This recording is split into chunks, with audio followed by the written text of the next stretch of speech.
We have done what we were obliged to do. The Gospel of the Lord.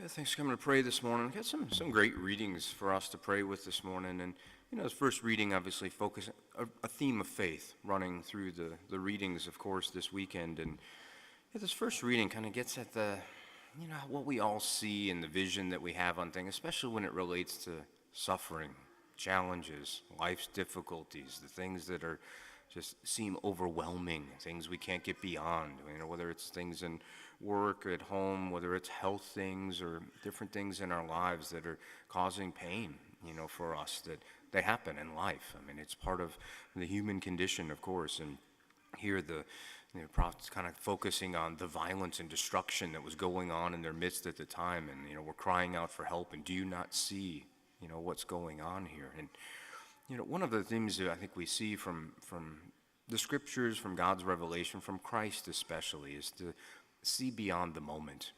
There is always a call to increase our vision, to see the whole gamut, not only of our own lives, our whole gamut of our lives leading to the next life, the gamut of everybody's lives around us. I mean, certainly it is that which brings us to grow in virtue, patience, kindness, all those kinds of things, when we can look at the other or look at the situation as not permanent. And, everything about our lives truly is changing. I mean, we're all subjects and are constantly changing. And it's one of the images, obviously, of the cross and his suffering, or the old church teaching of offering it up, taking the pain and the suffering and seeing some greater purpose to it. I mean, it's really what we're called to see when we look at Christ crucified, is that, there was an intention and purpose in him laying down his life. And it wasn't about the death and the suffering. It was about the salvation. It's about Easter. Good Friday leads to Easter. And it's that new life that comes that we're called to see and have our focus on, and having the faith that that's where the path of our lives is going, the path of a moment, the path of a situation, the path of whatever difficulty and challenges before us that might seem like there's no way out of it. But in him is faith.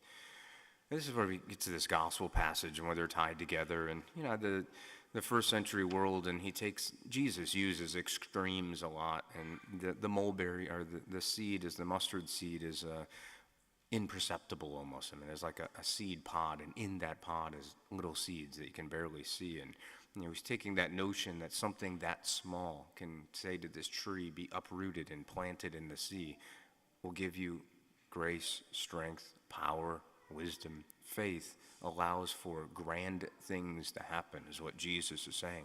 And yet the reality is, we all know that we don't just snap our fingers and get things to take place and how we want it to get done and when we want it to get done, and fix problems for our loved ones, for those in our environment, things we know people are suffering and challenged with, and we want it to just end. We want this difficulty to end, or we want this, ability to bring some peace to this particular moment, and it's not controllable. And there's so many things that are just not controllable for us to forcefully make happen. And this is where he gets in this parable. And so Jesus' parables are so fascinating, because these short stories that, allow us to kind of insert ourselves in many different ways at different times of our lives, and to make these grand points about how the subject engages God and other. So all of his stories are about that. How do we engage God and others so that we have some clarity of intention in our own lives? And so he uses this story of a master and a servant, a master and a slave. And, the servant is required to do certain things. He's out in the field working all day and coming in at the end of the day and would like to sit down and have his meal. And, but you can't expect that the master is then going to sit down and, take care of you and take care of the servant. No, the expectation is you're going to, take care of, put on your apron and serve the master. And, these things are going to continue because that's one's role in the situation. And, Christ says, we've done what we are obliged to do.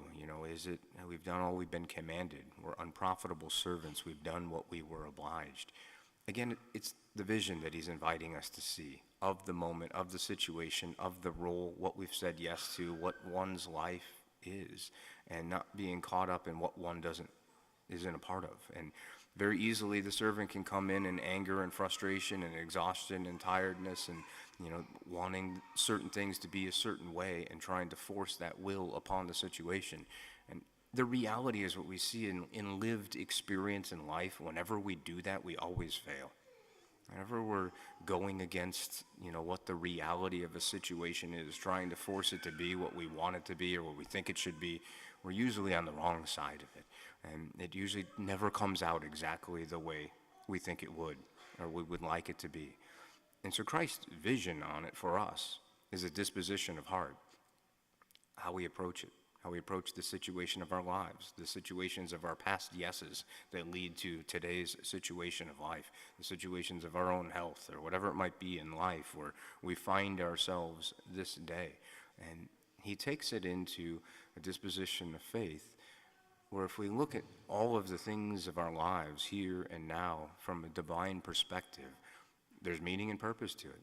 There's reasons we find ourselves where we find ourselves. There's things we can look at practically of, why we sit where we sit. But if we see it from the perspective of there's a reason and a purpose for this crucifixion to bring life, to get open the doors of heaven, to bring the gift of Easter, and we see that in our own lives, that if we really have faith that the Lord is always doing something in our lives to bring growth and conversion, salvation, that whatever we face, whatever's in front of us, is doable.